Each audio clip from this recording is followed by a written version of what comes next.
사랑하는 엑스브리치 여러분, 안녕하세요. 여기서 제가 안녕하세요라고 했을 때는 단순한 인사말이 아니라 여러분께 안녕, 즉 아무 탈 없이 편안한지를 질문드리는 것이었습니다. 평안한지를 묻는 질문에 네 그렇습니다라고 대답하지 못하고 혹시 지쳐 계시지는 않으신가요? 여러분, 우리는 사실 참 많이 지쳐 있죠. 우리 다 힘들잖아요. 그래서 힘을 잃고 무기력 속에 살아가고 있는 경우가, 참 지쳐있는 경우가 많이 있는 것 같습니다. 그런데 여기서 우리가 힘이 없다, 내가 정말 무력하다라고 할 때 그 힘이 없는 것은 단순히 내가 아무런 힘이 전혀 없는 그런 상태보다도 보다 정확히 말하면 나에게 어떤 여력이 없다라는 것이 더 적절한 표현이지 않을까 싶습니다. 여력이라 하면 어떤 일에 주력하고 내가 아직 남아있는 힘, 나에게 남아있는 힘을 여력이라고 하죠. 아침부터 일어나서 분초를 다투면서 알바를 하고 자기 개발을 하면서 이미 내가 할 수 있는 최선을 쏟아붓고 있는 여러분들, 그렇다 보면 그렇게 살아가다 보면 내가 도저히 추가적으로 뭔가 더 해서 여기서 무엇인가를 더 도전하고 더 신경 쓸 수 있을 만한 그런 여력이, 남아있는 힘이 나에게는 없는 것처럼 느껴질 때가 많지 않으신가요? 그래서 여력이 없어서 우리는 보통 연애를 포기하고 또 결혼을 포기하기도 하고 아니면 여가를 포기하거나 다른 나의 행복을 포기하면서 살아갑니다. 아마 신앙적으로도 그런데 다르지 않죠. 여력이 없어서 섬김을 포기하고 여력이 없어서 신앙적 열정에 나를 헌신하는 것을 내려놓고 포기하고 하나님 앞에 나아가는 것을 포기하고 보다 주님 바라보며 그 앞에 나아가는 것을 포기하는 우리 삶의 모습들이 많이 있는 것 같습니다.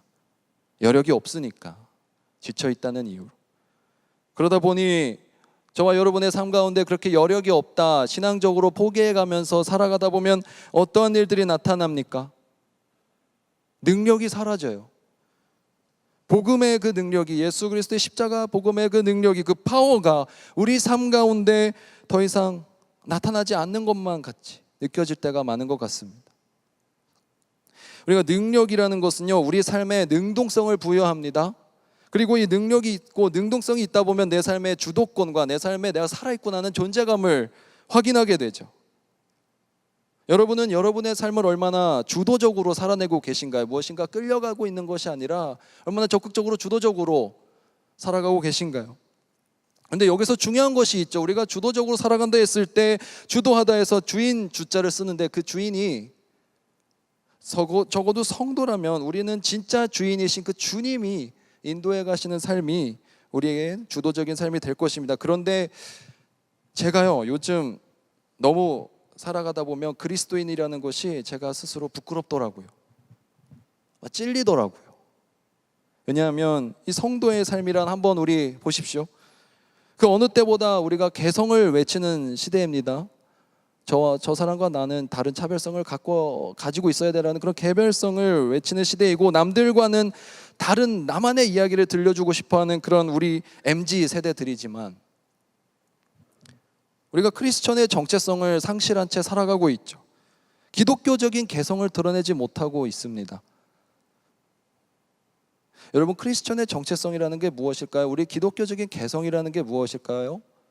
저와 여러분의 모습에서 예수님이 보이는 것이 저는 기독교적인 정체성이라고 생각합니다. 그것이 우리가 가져야 될 개성인데 우리에게서 예수 그리스도가 보이지 않아요.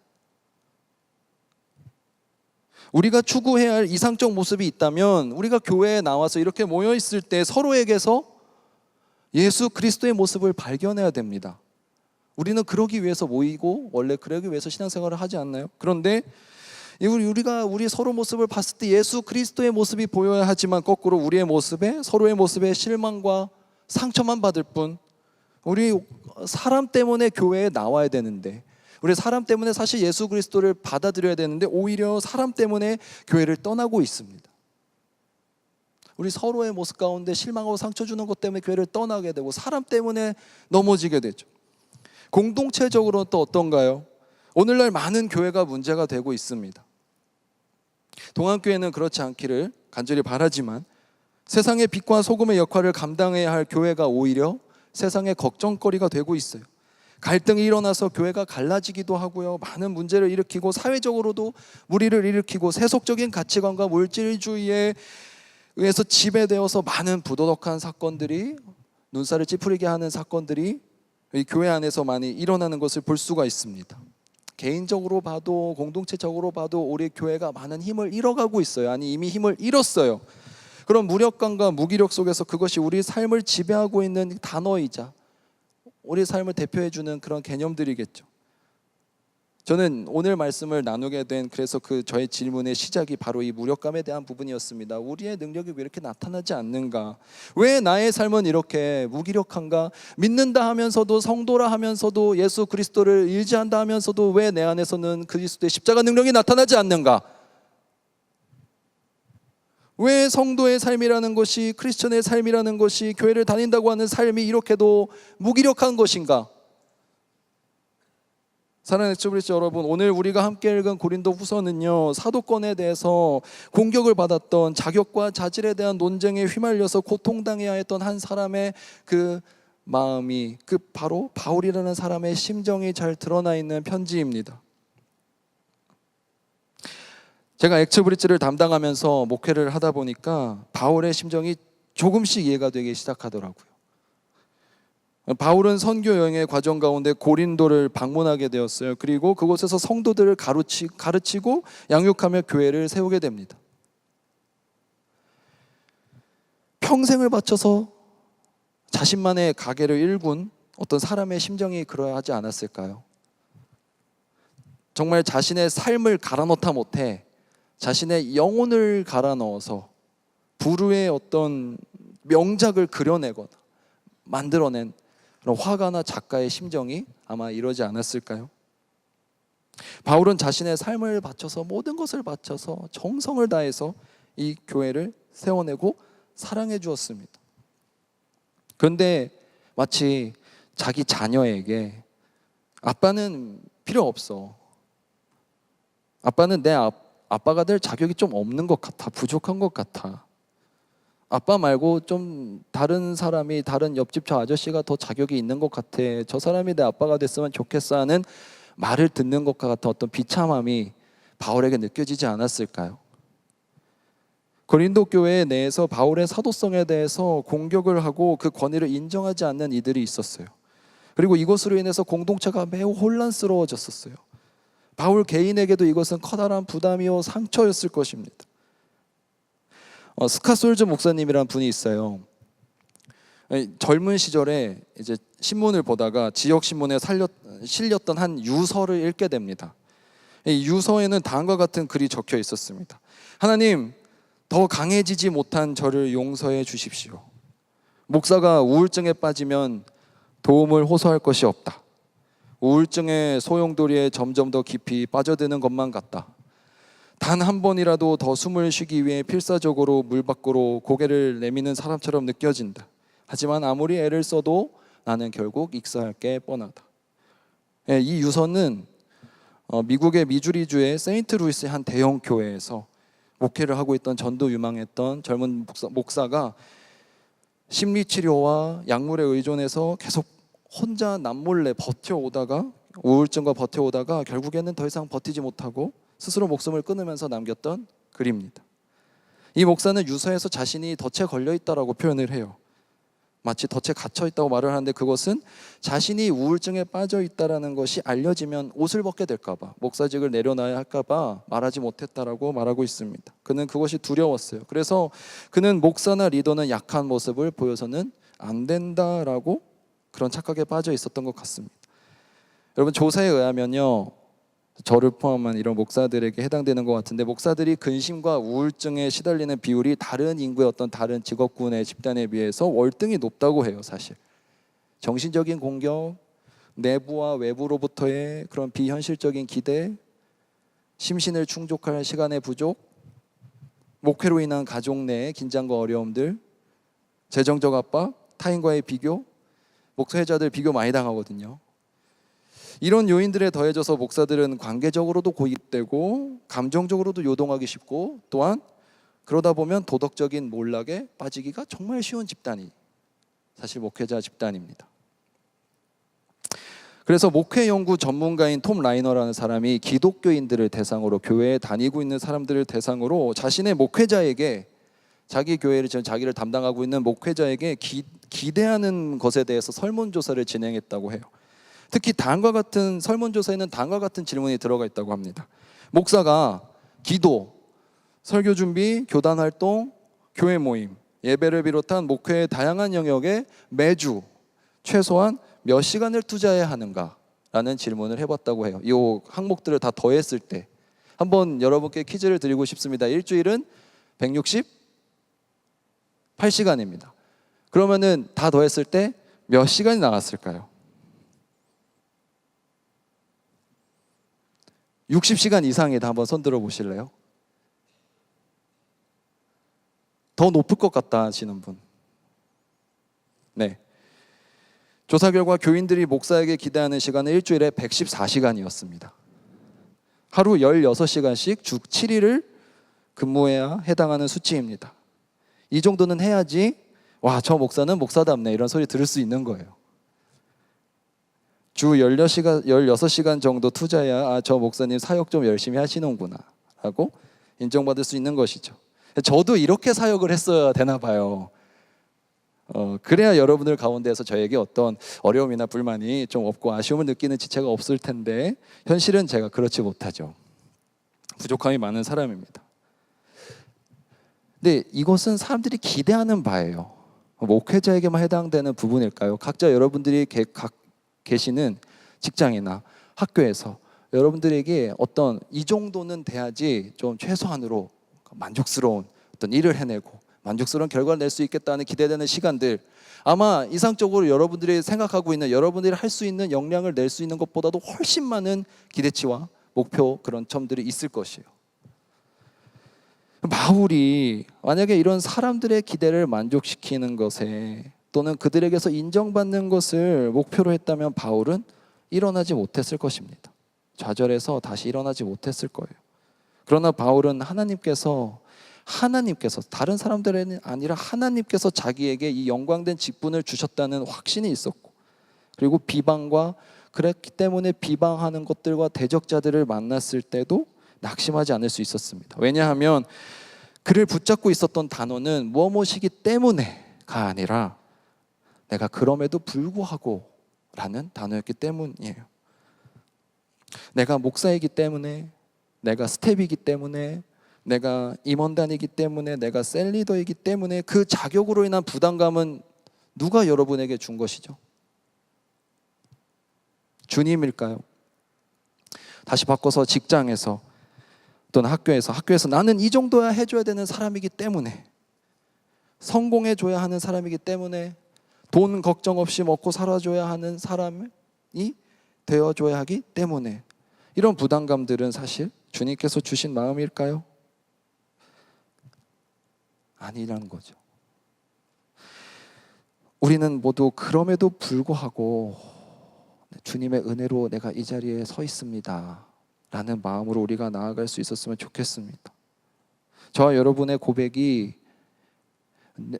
내 내부와 내 마음속에서와 다른 사람들의 그런 기대와 그런 것에서 오는 것들에 나를 맞춰 나가는 것이 아니라 정말 겸손히 주님 앞에 우리가 나아갈 수 있게 되기를 간절히 소망합니다. 왜냐하면 그럴 때야만이 거기서 무기력을 이길 수 있는, 무력함을 이길 수 있는, 나의 부족함을 이길 수 있는 주님의 능력이 그때서야 나오기 때문입니다. 여기서 내가 낙심하지 않는다, 이것은 헬라어로 우크 에카쿠멘이라는 표현인데 낙심하지 않는다라는 말이에요. 바울의 이러한 의지는 하나님으로부터 오는 긍휼에 있었어요. 하나님으로부터 오는 긍휼, 그 자비로 인한 것이었어요. 존 스토트 목사는 당시에 바울이 받았던 그를 무기력하게 만드는 낙심에 대한 유혹을 다음에 두 가지로 구분을 해서 제시합니다. 첫 번째는 칼리마라고 부르는 그 덮는 수건, 그리고 두 번째는 소마라고 불리는 몸에 대한 부분인데, 첫 번째 문제는 바울이 겪었던 이 위기는 수건이라고 부르는, 그러니까 칼리마라고 부르는 믿지 않는 사람들의 눈을 덮어서 가리는 것들이었어요. 이로 인해서 사람들은 진리를 보지 못했어요. 두 번째 문제는 소마, 즉 육신에 대한, 몸에 대한 부분입니다. 인간의 몸은 정말 깨지기 쉬운 그 자체죠. 사랑하는 액처빌지 여러분, 우리의 신앙생활을 하면서 우리가 노력을 해도 어떻게든 살아내보려고 해도 그 우리의 복음이 가리워져서 드러나 보이지 않는 것처럼 느껴질 때가 있어요. 바울은 이를 가리켜서 이 세상의 신이 마음을 혼미하게 해서 그리스도의 영광의 복음의 광채가 비치지 못하게 하는 것이라고 설명을 하고 있습니다. 고린도 후서 4장 4절의 말씀입니다. 그 중에 이 세상의 신이 믿지 아니하는 자들의 마음을 혼미하게 하여 그리스도의 영광의 복음의 광채가 비치지 못하게 함이니 그리스도는 하나님의 형상이니라. 여기서 세상의 신이라는 단어가 나옵니다. 근데 이 세상이라는 것은 정확하게 바꾸면 세대 또는 시대라는 뜻에 더 적합해요. 그러니까 세상의 신은 God of World보다는 이 시대의 신이 되는 거죠. God of Age, this age. 이 적절한 뜻이 더 되는 거죠. 근데 이 시대, 우리가 살아가고 있는 이 시대라는 신과 이 시대의 악한 그 신과 대립되는 진짜 real God이 있어요. 그것이 바로 6절에 나오는 하나님이 등장하는데, 고린도후서 4장 6절 말씀에 어두운 데에 빛이라 말씀하시는 하나님이 등장합니다. 이 세상에 있는 신과 창조주 하나님이 정말 완벽하게 대조적으로 제시되고 있어요. 한쪽은 더 어둡고 혼탁하게 세상을 만들고 있는, 사람들을 더욱더 못 보게 만들고 있는, 가리워지게 만들고 있는 신이고, 한쪽은 빛을 비추어 주시는 신의 모습으로, 대립되는 모습으로 나오고 있습니다. 이 세상이라는 우상이라는 신과 하나님과의 대립에서, 그 대결에서 우리는 그렇다면 어떤 거기서 기여를 하고 우리가 어떤 신앙적인 태도를 취할 수 있을까요? 그것은 이 빛이 비추어질 수 있도록 해야 된다는 것이죠. 고린도후서 4장 5절의 말씀입니다. 우리는 우리를 전파하는 것이 아니라, 나를 전파하는 것이 아니라 오직 그리스도 예수의 주 되신 것과 또 예수를 위하여 우리가 너희의 종된 것을 전파함이라, 이렇게 말하고 있습니다. 오늘날 우리 시대 가운데, 저와 여러분이 살아가고 있는 지금 이 시간 가운데 우리는 왜 그렇게 십자가 복음의 능력을 잃어버린 채, 능력을 내지 못하면서 살아가고 있습니까? 그것은 우리 안에 가지고 있는 그 복음이라는 그 복음의 그 능력의 빛이 세상 가운데 비추는 것을 우리가 가로막고 있기 때문이에요. 빛이 투과돼서 나아가고 있기 못하고 있기 때문입니다. 그 비추는 것을 우리가 막고 있기 때문이진 않을까요? 고린도후서 4장 4절 말씀에 아까 읽었지만 그리스도의 영광의 복음의 광채가 비치지 못하게 함이니 그리스도는 하나님의 형상이니라, 이렇게 나옵니다. 그리스도가 하나님의 형상이라는 뜻은요, 보이지 않는 하나님, 하나님은 보이시지 않잖아요. 보이시지 않는 하나님의 본질을 이제 밖으로 드러내는, 세상 가운데 드러내는 그런 투사성을 의미해요. 그리고 하나님과의 동질성을 동시에 의미합니다. 예수 그리스도께서는, 그러니까 정리하면 예수님께서는 결국 자신이 선포한 그 복음이라는 내용과 또 예수님께서 이 땅에 내려오셔서 그 살아낸 삶을 통해서 살아계신 참 하나님을, 보이지 않는 하나님을 직접 보여주신 것이 바로 예수 그리스도입니다. 우리 또한 예수 그리스도를 닮아가는 사람으로서 우리는 그 예수 그리스도가 드러나실 수 있도록 해야 하는 것이 우리 삶의 중요한 방향성이 되어야 하는 것이죠. 바울은 자신을 가리켜서 4장 7절 말씀에, 오늘 우리가 읽은 4장 7절 말씀에 보배를 담은 질그릇이 나옵니다. 오스트라키노이스 스큐에신이라고 질그릇인데 표현하고 있는 이 그릇은, 질그릇은 너무나 깨지기 쉬운 그릇이에요. 시장에서 쉽게 구할 수 있는 그런 값싼 그릇. 그래서 오히려 그런 값싼 그릇이 그 안에 담겨 있는 것을 더 돋보이게 만들죠. 오롯이 그것이 담고 있는 것을 집중하게 해줍니다. 이 엄청난 능력, 이 보배라는 것, 이 질그릇 안에 담겨 있는 이 엄청난 능력은 하나님으로부터 나는 것이지 우리에게서 나는 것이 아님을 바울은 분명히 말하고 있어요. 여러분, 하나님의 능력은 우리가 연약하면 연약할수록 크게 나타난다는 것을 우리가 의지했으면 좋겠습니다. 하나님의 능력은 우리의 연약함 가운데서만 나타나는 것을 우리가 기억하셨으면 좋겠어요. 바울은 하나님의 긍휼로 인해서 그가 낙심하지 않았다고 고백하고, 이런 그가 낙심하지 않았을 때 다음에 세 가지를 하지 않았다 말하고 있습니다. 먼저 첫 번째로 숨은 부끄러움의 일을 버렸습니다. 숨겨놓고 거짓된 그런 숨겨놓은 일을 하지 않았어요. 두 번째로 속임으로 행하지 않았습니다. 거짓으로 속이지 않았어요. 세 번째로는 하나님의 말씀을 혼잡하게 하지 않았다, 이렇게 말하고 있습니다. 이 세 번째 한번 주목해 보겠습니다. 혼잡하게 한다는 단어, 여기서 헬라어에서 혼잡하게 한다는 단어는 어떤 불순물을 섞어가지고 순도가 떨어지는 금이나 포도주의 그런 상태를 묘사할 때 사용돼요. 그러니까 바울은 하나님의 말씀을 내가 분술물을 넣어서 순도가 떨어지게 만들지 않았다라고 말씀하고 있는 것입니다. 바울은 그 부정어와 함께 이 말을 사용하면서 자신이 하나님의 말씀의 순결성에, 하나님의 말씀의 그 순결함에 흠집을 내지 않았다는 것을 강조하고 있어요.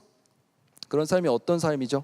설교자인 저를 예로 든다면 청중들에게 단순히 인기를 끌기 위해서 듣기 좋은 말 좀 넣고 세상에서의 가치관들을 같이 좀 섞어 놓고 하는 것들이 그런 태도이겠죠. 사람에게 듣기 좋은 사상과 철학들을 중요하게 여기는 태도, 그런 것들. 바울은 이 세 가지를 하지 않으므로 거짓 사도들과 구분되는 자신만의 하나님으로부터 받은 자신의 사명, 자신의 사도성을 주장하고 있어요. 사랑하는 엑스프레스 여러분, 지금 여러분의 삶은 어떠신가요? 고린도후서 4장 8절과 9절의 말씀입니다.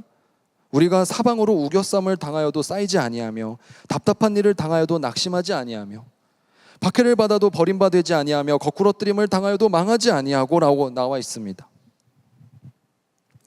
하나씩 보겠습니다. 8절 말씀에 사방으로 우겨쌈을 당했다. 우겨쌈을 당했다는 것은 포도즙을 짜듯이 쥐어짜고 누르는 것을 의미해요. 살아가다 보면 이렇듯 굉장한 압박감을 느끼는 순간들이 우리에게 찾아옵니다. 정말 나를 쥐어 짜내는 듯한, 난 더 이상 낼 곳도 없는데 나한테 계속 뭔가 요구하는 듯한 세상에 그런 압박감이 느껴오는 것들.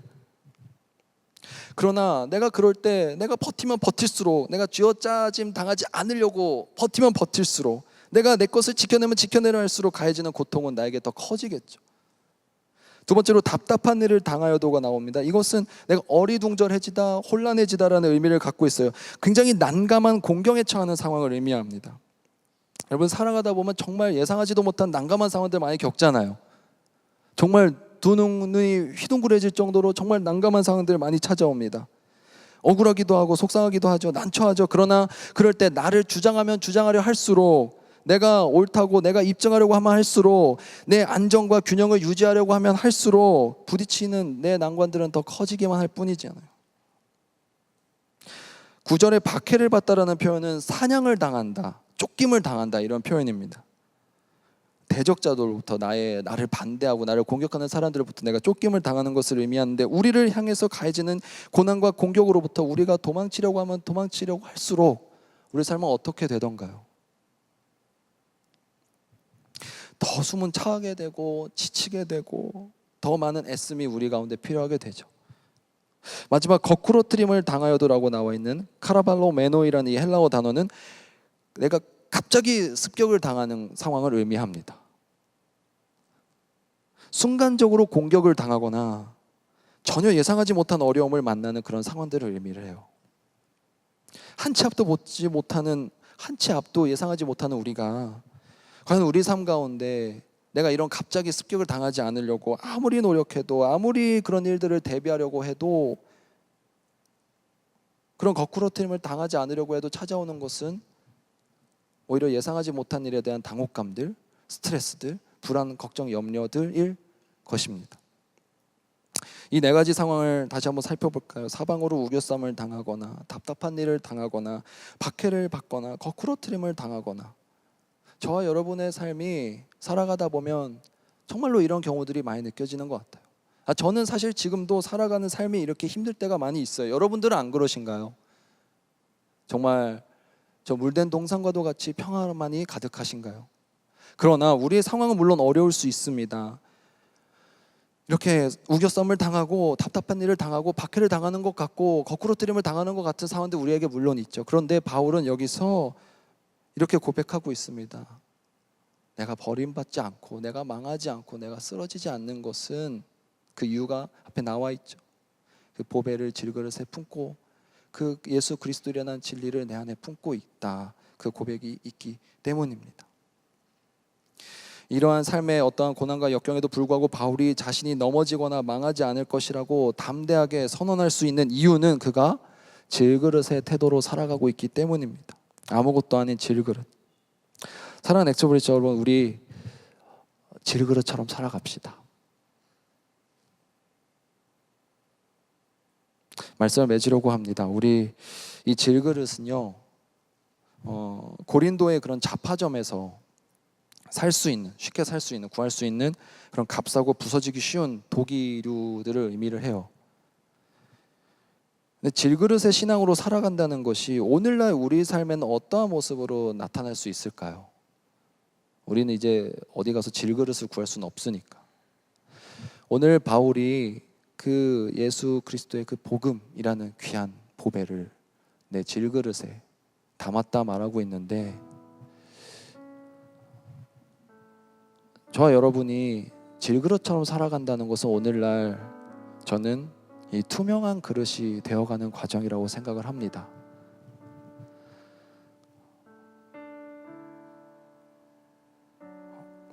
우리는 사실 여러분들 안에 이미 예수 그리스도가 다 계시죠?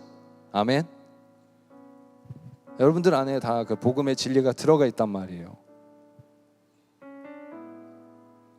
근데 자신 있게, 목사님 저에게서 예수님의 형상이 보여요, 사람들이 저를 보고 그리스도의 얼굴을 엿볼 수 있대요라고 자신 있게 고백해 주실 수 있는 분이 얼마나 계실까요? 우리 각자의 다른 것들로, 우리 각자 여기 400여 개의 그릇이 있는데 우리가 담고 있는 것을 얼마나 더 투명하게 잘 비추이게 세상에 드러내는가에는 사실 우리 관심 없잖아요. 내가 더 멋있어 보이고, 내가 더 귀해 보이고, 내가 더 좋아 보이는 그릇이 되기 위해서 우리는 너무나도 열심히 살아가고 있죠. 그러니 무력하죠. 우리의 원동력이 우리가 담고 있는 게 제대로 드러나지 않고 있는데 어떻게 우리가 복음의 능력대로 살아갈 수 있겠어요? 깨지기 쉬운 질그릇은 오늘날 우리 삶 가운데 우리가 보다 투명해지는 그 투명 그릇이 되었으면 좋겠다는 말씀을 함께 나누고 싶었습니다. 저와 여러분의 모습에서 우리가 더욱더 투명해져서 우리 안에 있는 예수 그리스도의 복음이 더 잘 드러났으면 좋겠어요. 우리 삶이 투명해진다는 것은 무엇을 의미할까요? 그것은 오히려 아무것도 하지 않는 것을 의미합니다. 나의 생각대로 살아가는 것이 아니라 하나님의 인도하심에 나를 맡겨드리고 나를 보다 거룩하게 만들어내는 것이 투명 그릇이 되는 과정일 것입니다. 투명한 그릇은 다른 의미가 아니라 우리가 보다 거룩의 길로 나아가야 함을 의미하고 있어요.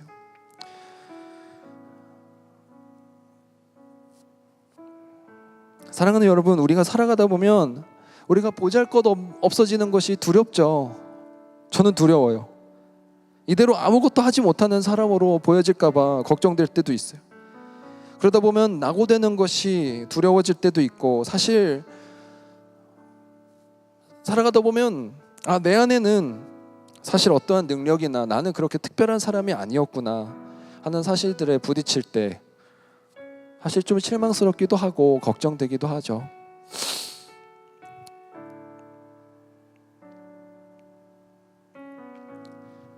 이번 주에 계속해서 요즘 지체들의 모습에서 또 우리 공동체의 모습에서 저는 많은 무력감을 느꼈습니다.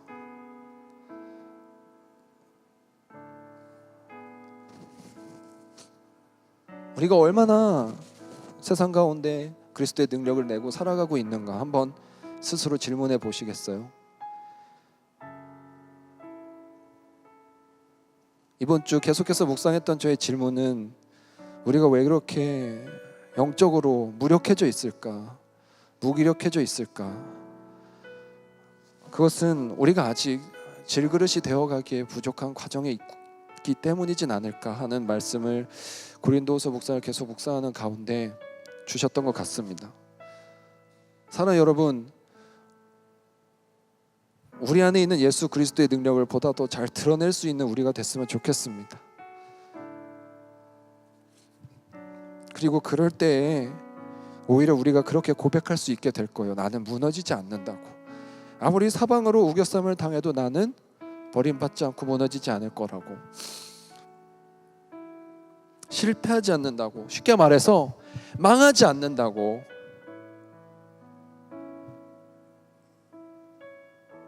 여러분, 우리가 질그릇이 되고 투명한 그릇이 되어가는 삶이 망하는 길일까요? 아니, 오히려 그 안에 더욱더 큰 능력이 우리 안에서 나타나게 될 줄로 믿습니다.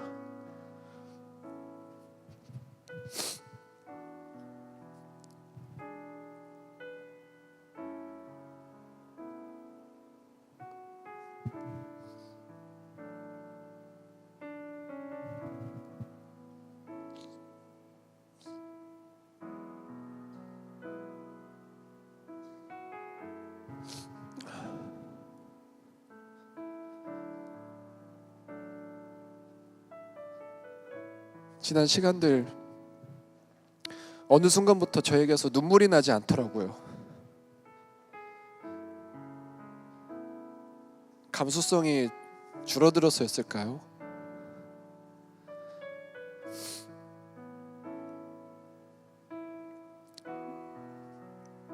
제 삶에서부터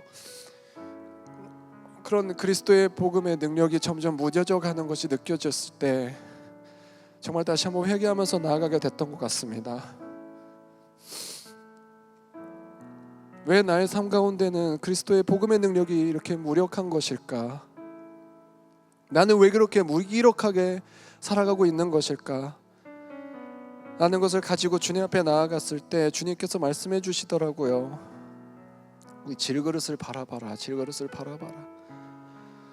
너는 나의 복음을 담고 있는 어떤 그릇이니라고 물어보는 것을 경험했습니다. 사랑하는 여러분, 저와 여러분의 삶을 우리가 다시 한번 돌아봅시다. 저와 여러분의 삶에서, 저와 여러분의 모습에서 정말로 그리스도가 보여지고 있는가? 오늘 그것을 많이 묵상하셨으면 좋겠어요.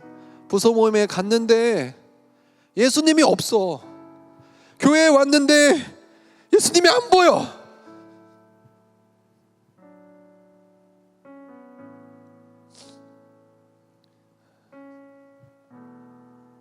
어느 진짜 한 명 저한테 와서 오늘 부서 모임 갔는데 정말 예수님 닮아가는 진짜 봤어요 하는 사람이 없어요.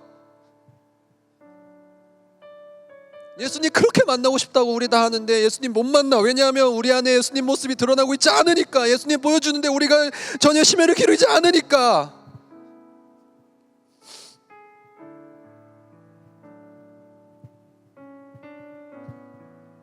예수님의 모습을 어디서 봐요? 천장에서 봐요? 앞에서 봐요? 벽에서 봐요? 서로에게서 찾아야 돼요. 근데 우리 글은 너무 두꺼워요. 글은 너무 화려해요. 글은 너무 바빠요.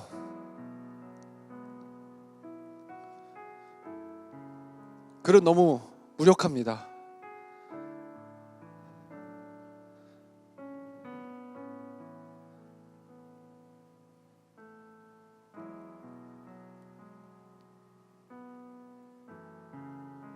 저는 이번 주 내내 그 고백했어요. 주님, 저 이제 철저히 깨지겠다고, 철저히 질그릇이 되겠다고, 나 없어도 된다고. 내 안에 그리스도께서 오직, 우리 찬양 그렇게 부르지만 내 안에 예수가 산다는 그 찬양 고백에 중요한 단어가 있어. 그것은 오직 내 안에 그리스도가 산다. 오직이 중요해요.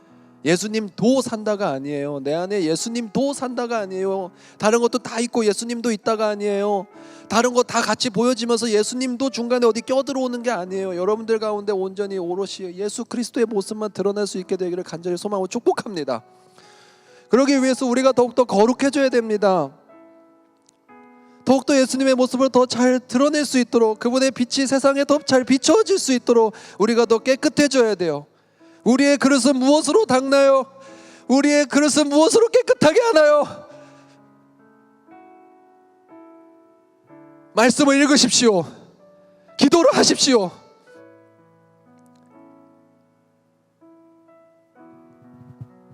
기도 너무 안 해요. 말씀 너무 안 읽어요. 딴 거 너무 하기에 바빠서. 저와 여러분의 그릇이 아직 너무 많이 더럽습니다. 투명하지 못하다고요.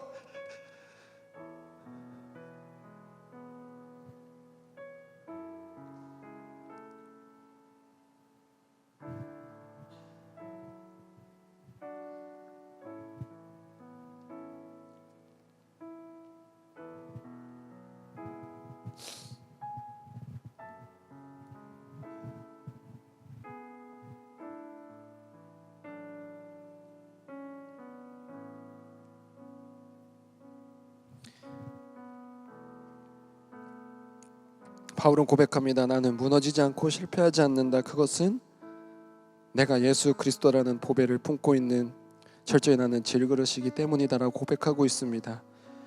우리는 질그릇이겠지만, 그리고 그 질그릇은 가장 중요한 것은 그 질그릇에 무엇으로 만들어져 있는가가 중요한 것이 아니라 그 안에 무엇을 담고 있는가가 중요한 것임을 기억하셨으면 좋겠습니다. 여러분의 가치는 여러분의 껍데기가 아니에요. 여러분의 겉모습 비춰지는 다른 것들이 아니라 여러분이 무엇을 담고 있는가에 의해서 결정된다는 것을 기억하고 계셨으면 좋겠습니다. 여러분 안에 온전히 예수 그리스도를 담아낼 수 있게 되기를 간절히 소망합니다.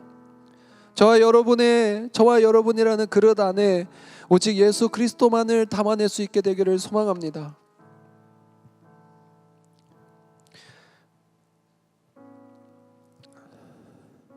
오늘은 이후에 부서 모임과 셀 모임에 다른 거 하지 마십시오. 거기 예수 그리스도 안 보이면 의미 없습니다.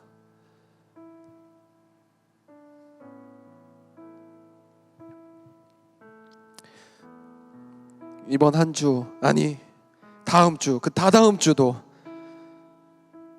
계속해서 예수 그리스도를 온전히 담아내는 보다 투명한 그릇으로, 보다 거룩한 그릇으로 살아내는 저와 여러분이 되기를 간절히 소망하고 축복합니다. 이렇게 기도하시겠습니다. 사랑의 하나님 아버지, 우리 삶 가운데 너무나도 무력함을 고백합니다.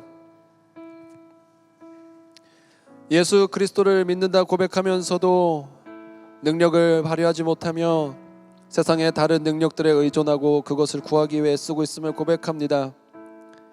주님, 이 세상에 있는 물질들, 지식들, 노력들, 체력들, 다른 모든 것들 나의 능력이 될 수 없음을 고백하며 이 시간 우리의 온전한 유일한 능력이신 예수 그리스도만을 붙잡길 소원하며 나아가오니 주여 우리 가운데 함께하여 주시옵소서. 주님, 우리는 예수 그리스도라는 귀한 보배를 담아내는데 너무나도 소홀히 했습니다. 또 나에게 담겨있는 그 예수 그리스도라는 보배를 세상에 드러내는 것에도, 보여주는 것에도 너무나 소홀했음을 고백합니다. 내가 질그릇이 되는 게 무서워서, 내가 무가치해 보이고 내가 가치 없는 그릇이 되는 게 무서워서 나를 꾸며보기도 하고, 나를 더 업그레이드 시켜 보이기도 하고, 나를 더 강해 보이기도 하고 노력을 하지만 그럴수록 느껴지는 것은 더욱더 나의 무력한 부분들, 더욱더 나의 부족한 부분들, 더욱더 내 안에 금가져 있고 연약한 부분들, 가려야 될 부분들만 보이는 것을 고백합니다. 주님, 왜냐하면 우리는 너무나도 연약한 그릇들이기 때문입니다. 그렇게 다시 한번 고백합니다. 주님, 차라리 완벽한 정말 대단한 그릇이 될 수 없다면 주님을 온전히 담아내는 질그릇이 되기를 소망합니다. 우리와 함께하여 주시옵소서. 주님, 우리 지체들 삶 가운데 너무나도 많은 어려움들이 있습니다. 예수 그리스도 한 분만 붙잡고 살아내기엔 너무나도 감당해야 될 삶의 무게들이 많이 있습니다.